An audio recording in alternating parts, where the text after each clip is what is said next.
The rules of the game. What if one day you open your eyes and find you've turned into a wizard? How would you feel? The following extract from Harry Potter and the Philosopher's Stone shows how a young wizard discovers the joys of his magical world. As 7 o'clock drew nearer, Harry left the castle and set off towards the Quidditch pitch in the dusk. He'd never been inside the stadium before.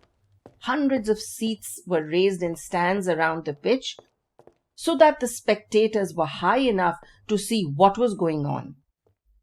At either end of the pitch were 3 golden poles with hoops on the end.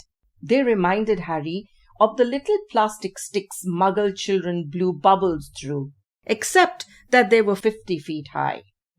Too eager to fly again to wait for wood, Harry mounted his broomstick and kicked off from the ground. What a feeling! He swooped in and out of the goalposts and then sped up and down the pitch. The Nimbus 2000 turned wherever he wanted at his slightest touch.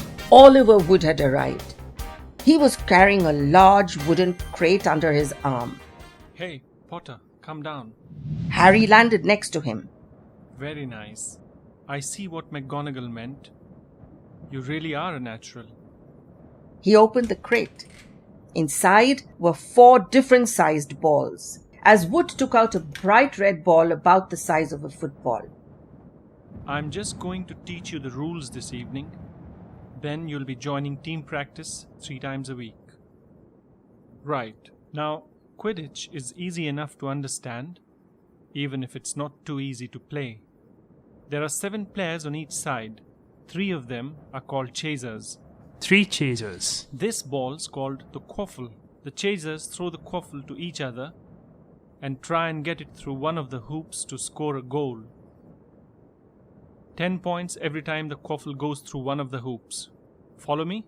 The chasers throw the quaffle and put it through the hoops to score. So that's sort of like basketball on broomsticks with 6 hoops, isn't it? What's basketball? Never mind.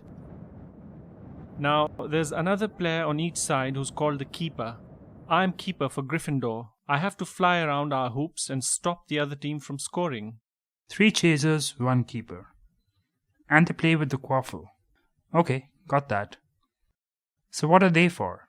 He pointed at the 3 balls left inside the box. I'll show you now. Take this. He handed Harry a small club, a bit like a rounder's bat. I'm going to show you what the bludgers do. These 2 are the bludgers. He showed Harry 2 identical balls, jet black and slightly smaller than the red quaffle. Harry noticed that they seemed to be straining to escape the straps holding them inside the box. Stand back. Wood warned Harry. He bent down and freed one of the bludgers. At once, the black ball rose high in the air and then pelted straight at Harry's face. Harry swung at it with a bat to stop it breaking his nose and sent it zigzagging away into the air. It zoomed around their heads and then shot at Wood, who dived on top of it and managed to pin it to the ground.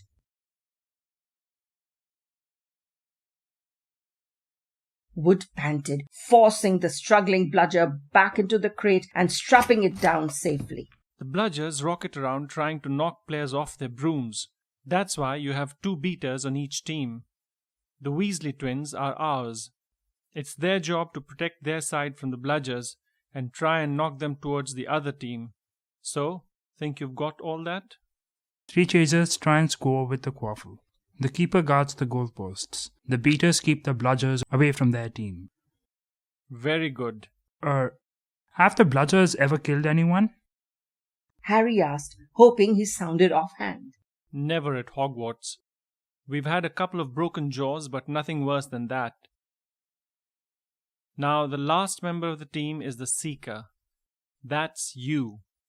And you don't have to worry about the quaffle or the bludgers, unless they crack my head open. Don't worry, the Weasleys are more than a match for the bludgers. I mean, they are like a pair of human bludgers themselves. Wood reached into the crate and took out the 4th and last ball. Compared to the quaffle and the bludgers, it was tiny, about the size of a large walnut. It was bright gold and had little fluttering silver wings. This is the golden snitch, and it's the most important ball of the lot. It's very hard to catch because it's so fast and difficult to see. It's the seeker's job to catch it.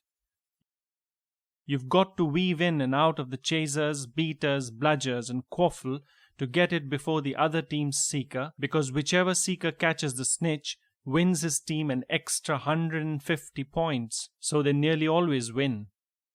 That's why seekers get fouled so much. A game of Quidditch only ends when the snitch is caught, so it can go on for ages. I think the record is 3 months.